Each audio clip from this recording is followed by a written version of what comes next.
digital citizenship. And I will talk to you a little bit. I want to define that term in case anyone might not be clear about what digital citizenship is. It is an orientation toward online communication that includes competency in civil discourse, culturally sensitive communication, online etiquette, and information processing. So when we talk about digital citizenship and we look at a person with a high digital citizenship, we're talking about someone who knows about data privacy and its implications for both the individual and for society as a whole. That person's aware of how their online communication can affect and impact other people, and they have tools at hand to evaluate information obtained from the internet to be truthful or biased, and understand how to communicate with different audiences in a way that is sensitive to diversity and to inclusion. So we have a wonderful panel here today. A little bit first about me. I am Shaunelle Curry. I'm the founder and CEO of Media Done Responsibly, which is a social enterprise that works to bring media literacy and digital citizenship training, as well as social responsibility in the media to the community by providing college mentors to high school and middle school young people. And so we're delighted to have you here with us on International Digital Wellness Day for the Digital Wellness Day Summit. Digital Wellness Day is an opportunity to optimize your relationship with technology and those around you. And we're going to approach this through an approach called digital flourishing. And for those new to this term, it refers to a mindful approach to digital technology usage that supports our thriving, not just surviving, not just making it, but thriving in different areas of life. It empowers us to take advantage of the benefits of technology while also avoiding associated harms. So I'm super excited. We have a fantastic panel here today. So let's dig in. I'm going to start by introducing some of our panelists today.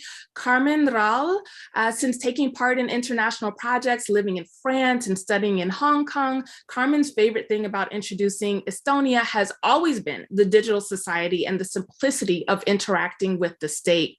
Having previously worked at the Estonian Unemployment Insurance Fund, she witnessed firsthand how Estonian digital services allowed people to focus more on human interaction and good quality service in general.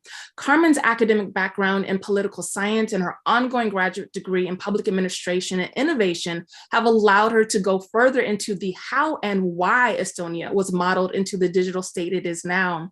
As a digital transformation advisor, her aim is to spread the know-how in digital services and to help other countries with their digitalization initiatives. Welcome, Carmen. Hi, hello. Thank you for having me. Of course. I'm so looking forward to learning more about eStonia and all of the wonderful things that you're doing. Next to Carmen, we have Martin Hilbert. Martin Hilbert is professor at the University of California, Davis, where he tries to better understand the role of digital information and algorithms in the development of complex social systems. First off, thank you, Martin. He holds doctorates in economics and social sciences and in communication, is associated with communication and computer science at UCD, and chairs the campus's designated emphasis in computational social science. Before joining academia, he created and coordinated the Information Society program of the United Nations Secretariat in Latin American and the Caribbean. In his 15 years as United Nations Economic Affairs Officer, he provided hands-on technical assistance in the field of digital development in over 20 countries. He has been principal investigator of several dozen projects, summing over $25 million. He published what he discovers in academic journals such as Science, Psychological Bulletin, Trends in Ecology and Evolution, and World Development, and in popular outlets including CNN, BBC, Wall Street Journal, Washington Post, The Economist, NPR, Nat Geo, among others, and currently teaches online classes to over 50,000 students worldwide. Are you blushing, Martin?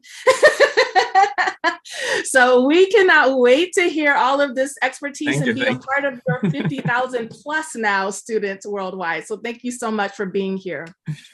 Thank you. Liz Sweigart. Liz's passion is fostering environments where humans can flourish. In her role as Chief Product and Strategy Officer at Safe Kids AI, she works to empower kids to be safer online by helping them make better decisions. Immediately prior to joining Safe Kids, Liz was a partner in PwC's global structuring practice based in Houston. A business leader for over 20 years, Liz is a sought-after advisor, coach, author, and speaker on topics ranging from mental health and digital well-being to artificial intelligence and leadership. She serves on the board of directors of Mental Health America of Greater Houston and Genesis Work Houston, where she also chairs the Strategic Planning Committee. Liz holds a BA from Rice University, an MBA from the University of St. Thomas, and a PhD in organizational leadership from the Chicago School of Professional Psychology. Welcome, Liz. Thank you so much. I'm thrilled to be here. Oh, awesome. Thank you. And I think you and I have so much in common in terms of really wanting to understand this impact on young people. So I'm looking forward to our conversation and dialogue today. And last, but certainly not least, we have Marc Berkman. Marc serves as the CEO of the Organization for Social Media Safety, which he has grown into a prominent national consumer protection organization that has taught social media safety skills to thousands of students, parents, and educators across the country, and developed essential social media safety legislation like Jordan's Law, the nation's first law to deter social media motivated violence. Previously, Marc served for over a decade as a senior advisor to members of Congress and the California State Assembly. During his time as a legislative aide, he developed and helped pass into law numerous legislative initiatives to protect vulnerable children and families. Marc received his JD from Columbia Law School and his BA from UC Berkeley. He lives with his wife and 2 children in Los Angeles, California, right in my backyard. Welcome, Marc. Thank you so much. Of course, of course. And also, I'd just like to welcome the audience, the streaming audience that is here with us today. If you are here online with us and you have a question, please drop it in the Q&A section, and we will have a time near the end where we're going to answer some of your questions. But first, let's get into some conversation with our panelists. I'm super excited. We're going to start with you, Liz.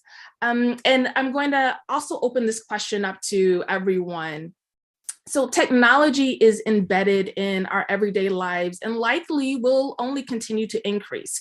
How do we help young people learn to leverage technology and help them self-regulate screen time behaviors as they grow, seek higher education, and join the workforce? Well, that's a really small, simple question, isn't it?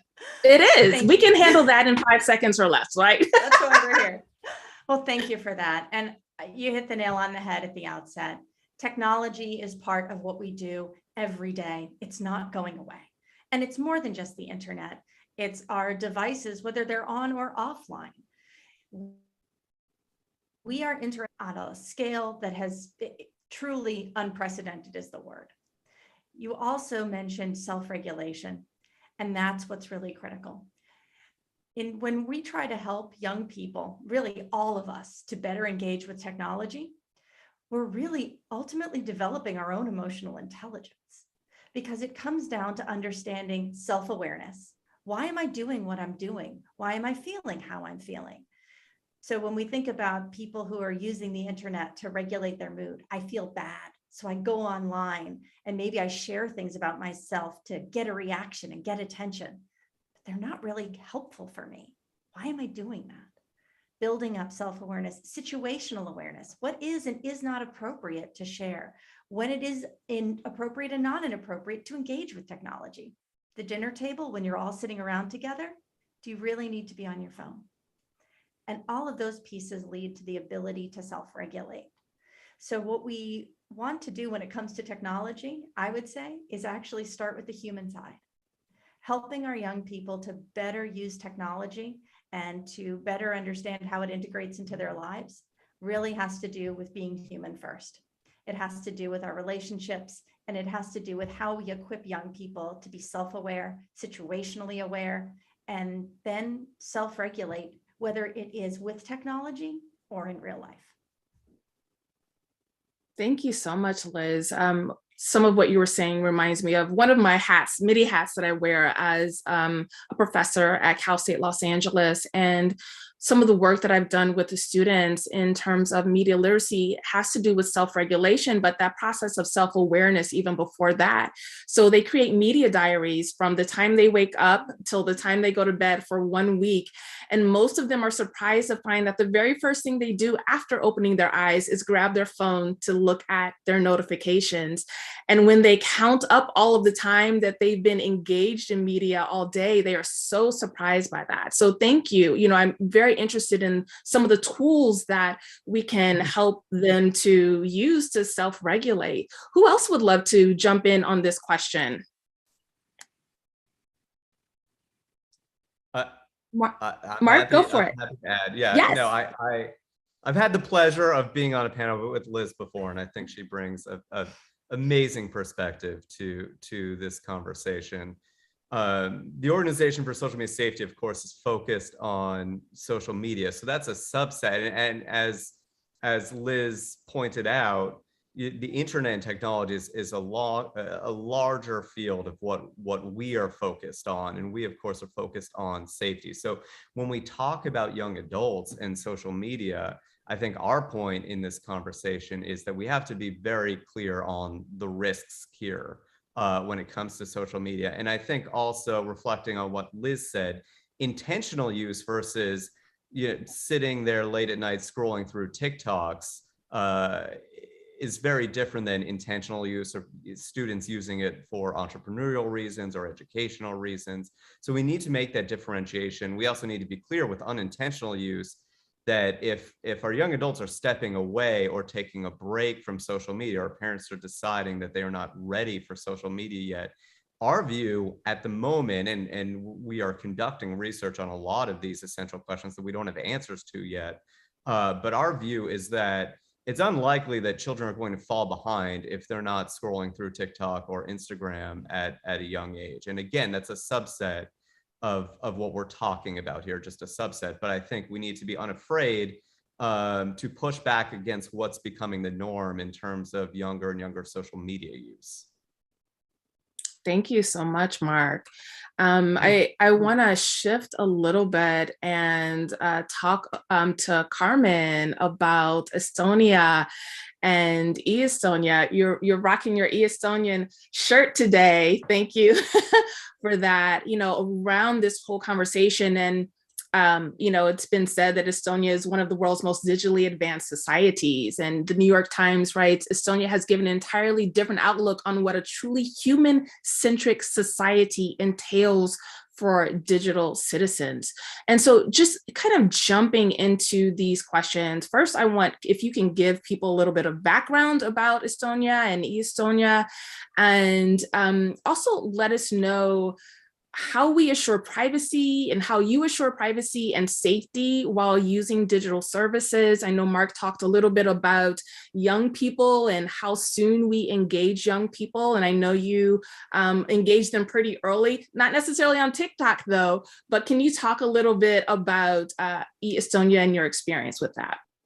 Yes, I try to keep it very brief, but when we started with our digitalization efforts, it was already in late 1990s.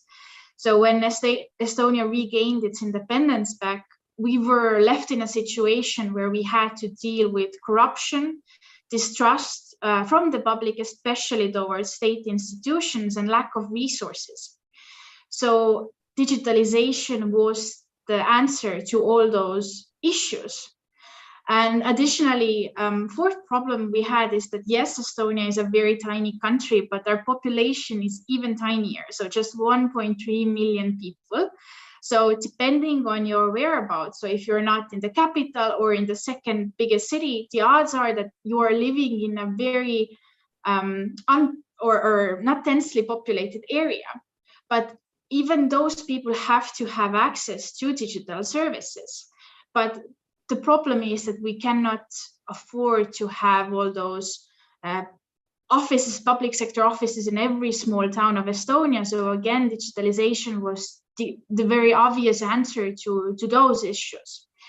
So that's why we started so early on. And in 2002, we've already managed to create a well-working and secure electronic ID. And so it's one of the essential building blocks of a digital society, together with interoperability and the integrity of the data. But what electronic ID helps do is both for the public and private sector to identify who is the person who's accessing certain services behind the computer. So we have to make sure that people can safely identify themselves online and then access those services. So for us, what we've done is it's together with our ID. So once we receive our ID card, we also receive 2 pins. So the first pin allows us to identify ourselves online, and the second pin allows us to give electronic signatures. So nowadays, people don't really have their pen and paper ready. We struggle with remembering how our signature even looks like, because we're so used to using electronic signatures. And why it's so special is that we're not confined to physical spaces. I can sign a document in USA, for example, and within minutes send it to a public sector office in Estonia. And why it's so successful is that the cooperation between public and private sector in Estonia started from the very beginning. So we don't use public sector services that often, but we use private sector services, for example, banking, several times per week. So when private sector embraced our electronic ID as well, it became very popular in Estonia. And nowadays, 99% of our services are online. So currently, you only cannot get married or divorced online. Everything else is possible. Just those 2 important things, right? You can't do. Wow, that is amazing. I'm thank you so much for shedding that light. And I know I think a whole panel can be dedicated to understanding that a lot better. There was something really key that you talked about, and that was integrity of data. And I'm gonna kind of move over to Martin and also Marc again. I have to just share that this past week, I was dealing with the big headache of having had my social media hacked, and me being locked out of it and having to try to prove my identity, and several times while someone for several days had access to all of my content, and it felt very violating. I think so far the most I've seen is that they added me to a dating site, and I had like 30 hits in 2 days. So I'm like, thanks. But other than that, I'm still searching to make sure that there was no major harm done. But looking at things like social media safety, Marc, and also Martin, you asked the question, do some people have a natural digital immunity to digital harms, and how can I be immunized? How can that be me? So talk to us about that digital immunity, and then we'll move over to Marc. Yeah, so we got really interested in that. I do think all the other approaches that we saw by saying are very important. There needs to be regulation, there needs to be corporate responsibility, there needs to be safer technology. But then the fourth part that's often overlooked is, does there need to be a new human? Because artificial intelligence are basically extensions of our minds. And as long as we are not in control of our own minds, how the heck are we ever going to be in control of these supercomputers that extend our minds? They log on to our thoughts and our feelings and drag them all over the internet for everybody to see the worst of us, right? So we asked this question, are there people that basically can manage that better than others? We did a big study with 2,000 participants, an hour-and-a-half experiment where we first measured different aspects of people's consciousness. The first 45 minutes, and the other 45 minutes, we made them run through normal social media hell. We basically had like a mock, Facebook, YouTube, Amazon. And then we were hitting them with that and saw like how people reacted. And what we're starting to find, we're still analyzing the data, is that yes, there are some people who are more immune to these digital mind extensions. And these are people who are also better in control of their own mind, right? You can, making it short since I don't have a lot of time, you can think about your favorite enlightened person, right? So it logs actually on like these aspects of consciousness that we find. Intelligence doesn't help you. You cannot outsmart AI. You won't be able. So the smartest people we have, they fall for the same thing. But people who are very non-attached to their own thoughts and emotions, who kind of like there's the psychological concept of self-transcendence. So the people who self-transcended their mind and are more like a third-person observer, witness to their own mind, they're also much better able to handle these digital mind extensions. So in a co-author of a collaborator of Viktor Frankl, an existential psychologist called Royo May in the 60s, he actually defined mental health in the Digital Wellness Day. So his definition of mental health is the capacity, and I cite here, the capacity to be aware of the gap between stimulus and response, together with the capacity to use this gap constructively. And that's what persuasive tech is reducing, right? This gap between stimulus and response, it makes us automated machines being nudged, and so people who have this non-attachment, we're getting a lot into Buddhist terminology when we research that, right? People who transcended their mind basically seem to have a natural immunity, which leads to the questions, do we all have to evolve there? Because AI is not going to go away again, right? So, and there's a natural selective pressure between biological minds and artificial mind extensions, and the later seems to be winning more and more space, right? Absolutely, Martin. I can listen to you talk about that all day because I mean, that is so important and so interesting. And I think on some level, it goes back to what we were talking about earlier with Liz, with the self-regulation and also being very self-aware. How do we get to that point and even recognize where that gap should be, as opposed to, you know, this automatic stimulus and then we respond how we've kind of been trained to respond. So thank you so much for that. And Marc, you know, I know that you all do work in the schools, and I have specifically worked with young people. I think we had one of our college students came back from a presentation in their middle school that they were doing media literacy training in, and talked about one of the 7th graders saying that she had attempted suicide the year before because of bullying and social media bullying. And so, you know, these ideas around violence being so real, you know, virtually, and the impact that it has on all of our lives, but specifically young developing minds. You know, I'd really like to understand how the Organization for Social Media Safety makes social media safer. And then also if you can talk a little bit about the legislative changes that we need to put in place to make social media safer. Of course. So the Organization for Social Media Safety is the first and only consumer protection organization focused exclusively on social media.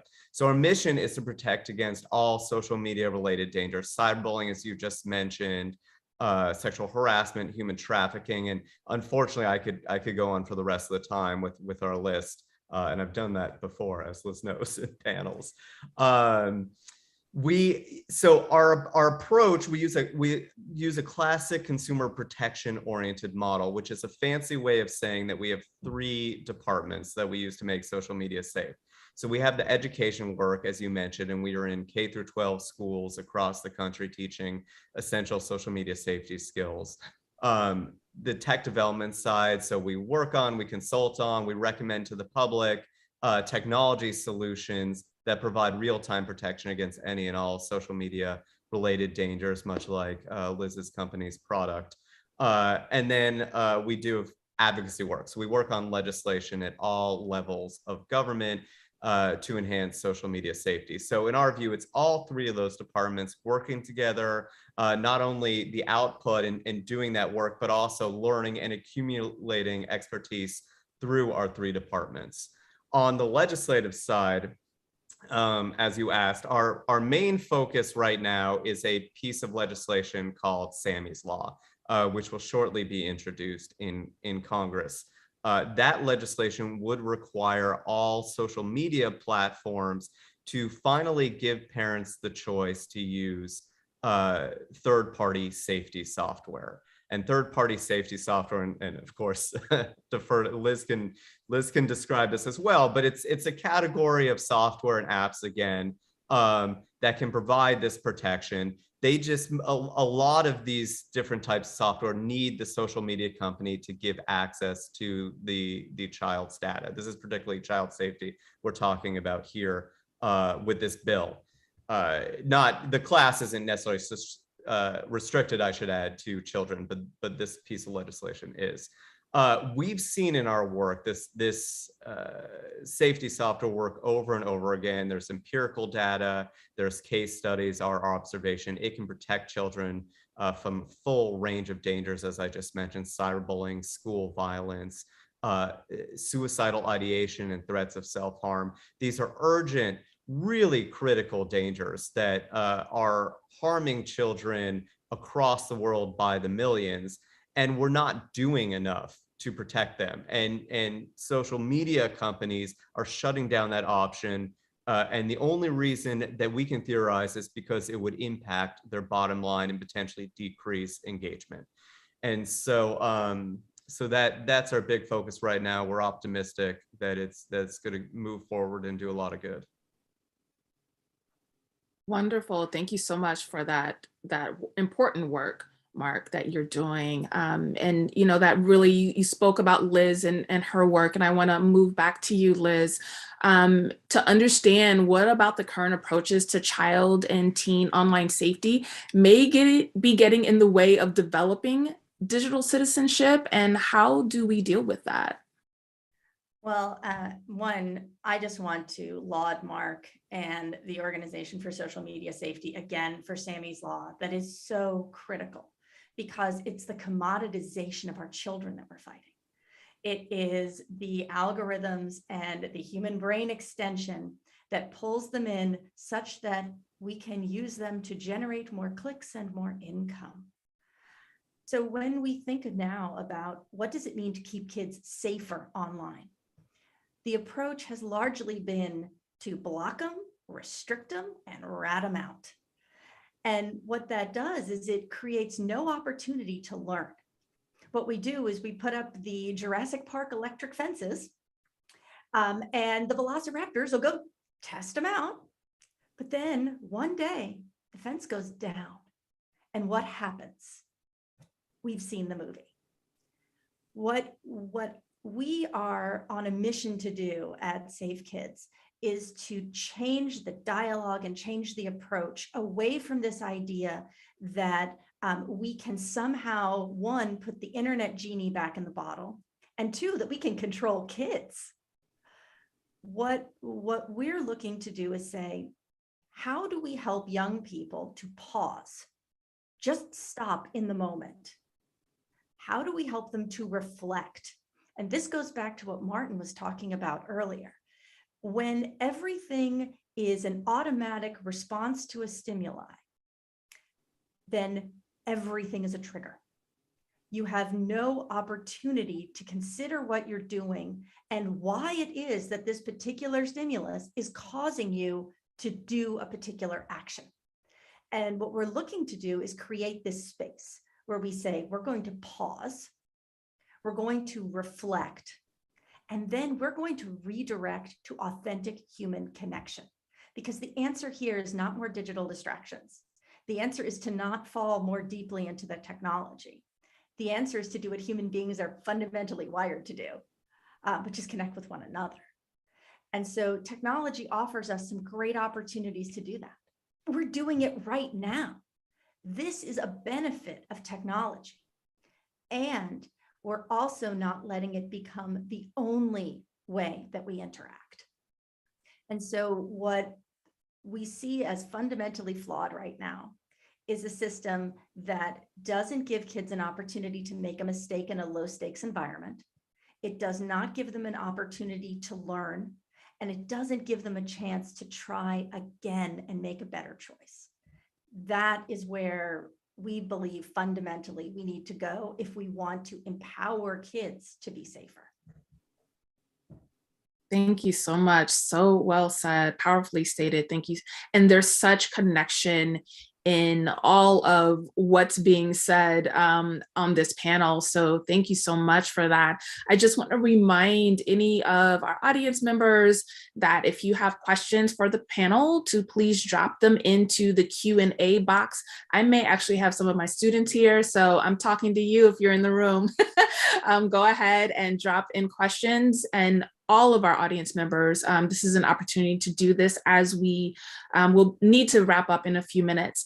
But before we do, I want to go to Carmen, and I want to ask you about your approach to providing both formal and informal ICT education in Estonia. Can you talk to us a little bit about what that looks like?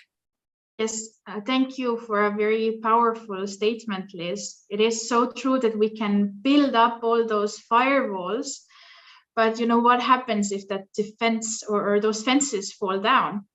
And that's why it's so important to emphasize education, or put a large emphasis on education, not just among children, but also adults. And again, in Estonia, every child in Estonia has to go to computer classes. And it's not just teaching them robotics and coding, although that's important too, but you have to approach this education holistically. You need to teach them about cyber hygiene the way you teach everyone to wash their hands regularly, especially in the recent years. We have to repeat it, and repeat it again, because it's something we tend to forget or not keep in mind all the time. So that's why computer literacy and cyber hygiene, we have to start from the very beginning. But also we have to make sure that adults remember how to protect themselves online, because technology is constantly evolving. And that means that our knowledge is aging in that sense.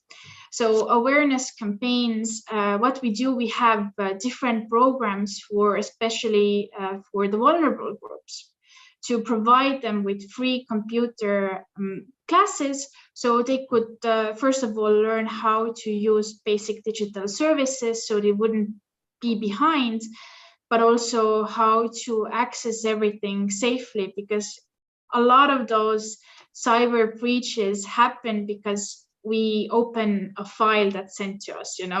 Those messages are getting very clever. So we need to start from that, but also critical thinking. We live in an era of misinformation. So we cannot just focus on computer literacy. We have to put a lot of emphasis on critical thinking. So we could be able to select ourselves what information we consume and how accurate it is. Thank you so much, Carmen. There's such technological development. And I often say that the evolution of technology must, at a minimum, match, if not supersede, the evolution of our humanity as well. And with that, I want to turn back to you, Martin. In what ways what characteristics of the human mind are necessary for us to co-evolve with AI while keeping our psychological freedom?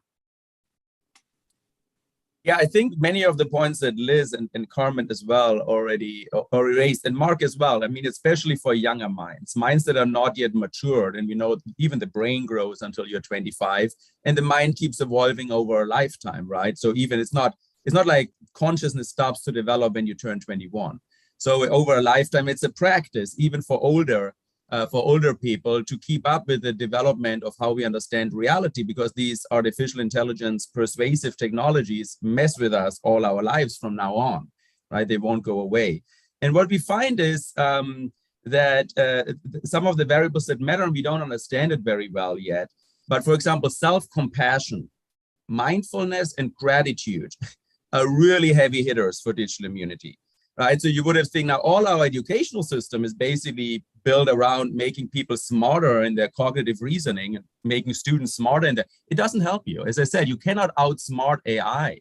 You won't be able to. You get, just like your ego gets into a back and forth with AI, and then you're battling with AI for the rest of your life. You're captured. You're not psychologically free. And most of our education system is built on making people more rational thinkers, and that won't help us in the future. So I appreciate what Liz has been saying, and especially at a young age, combining what Marc and Carmen has been saying, right?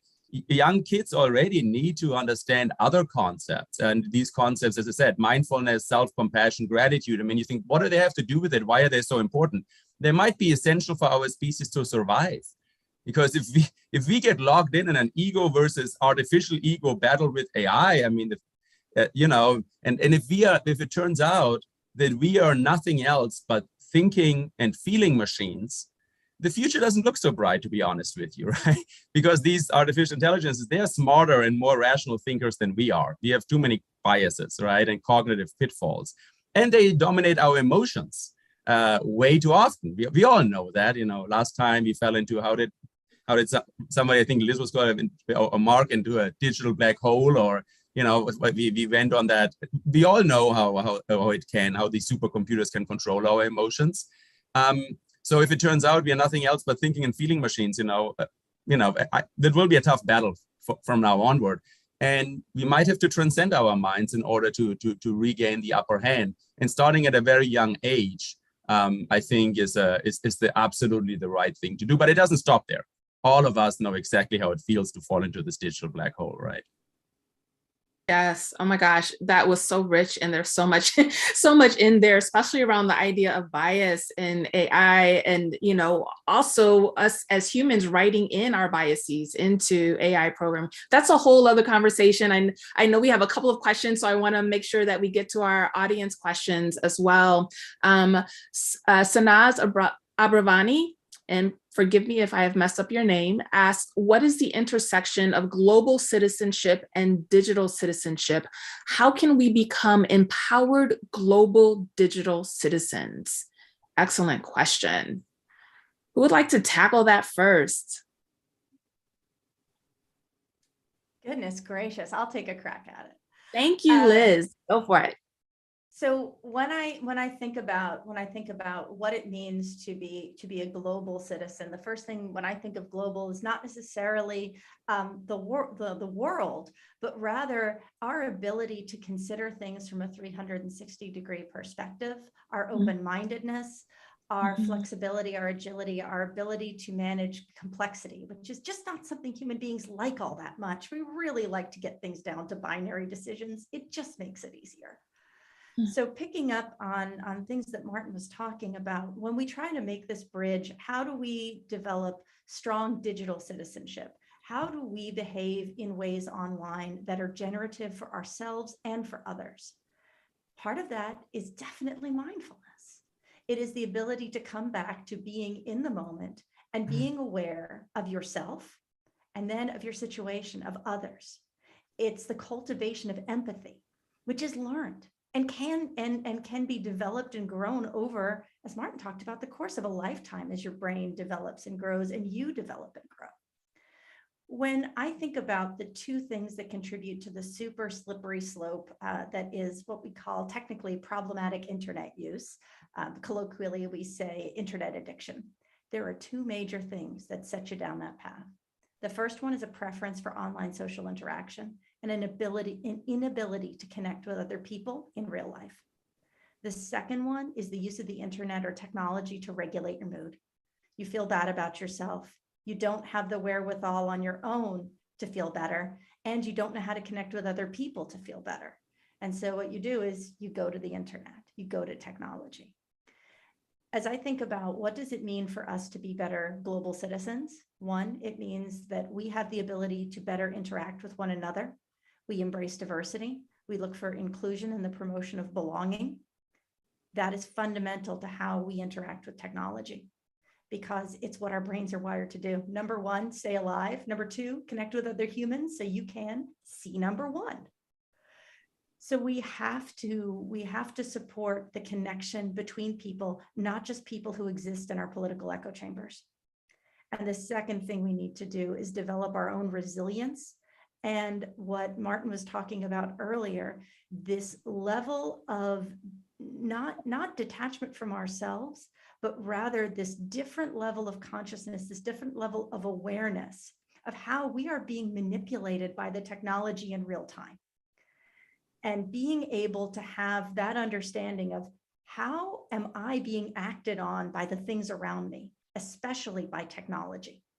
How does that then influence my behavior, and especially my behavior toward others? When we can do that, we can be far better global citizens, because we will have that full panoramic worldview.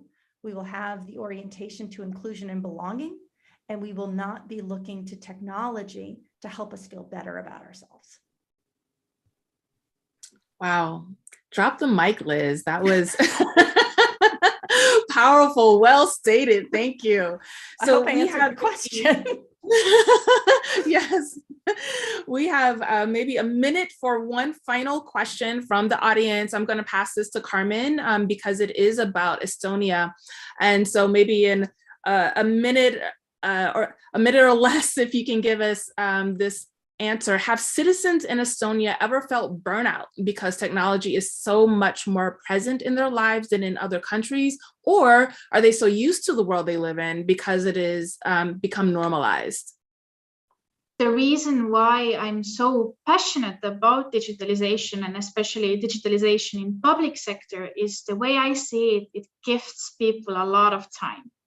So it's time that you can use to focus on your career, education, family, and so on, because you don't have to spend a lot of time doing taxes. I know you live in US. I imagine it's a pain. In Estonia, we declare our taxes under 3 minutes.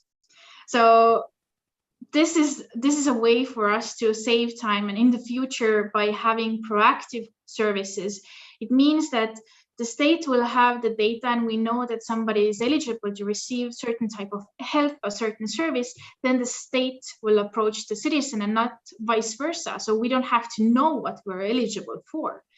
So I truly believe that digitalization in public sector especially, it gives you a lot of time, and it's a time to heal yourself from burnout, actually. Oh, thank you so much. And I just want to thank all of our panelists. I feel like we could hang out and talk for a while, but I appreciate all of the work that you're doing in this sector. It's so needed. I want to thank all of our audience members for tuning into the Digital Wellness Day Summit.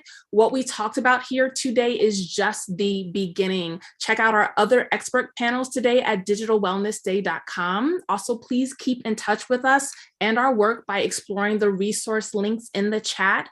Other year-round digital wellness resources can be found at digitalwellnessday.com, along with the recording for today. Everyone here today has the power to be a change agent towards a positive digital culture and has taken this first step just by showing up, just by being here today. We look forward to supporting you on this journey, and we thank you. Happy Digital Wellness Day, everyone. Thank you. Thank you. Thank you.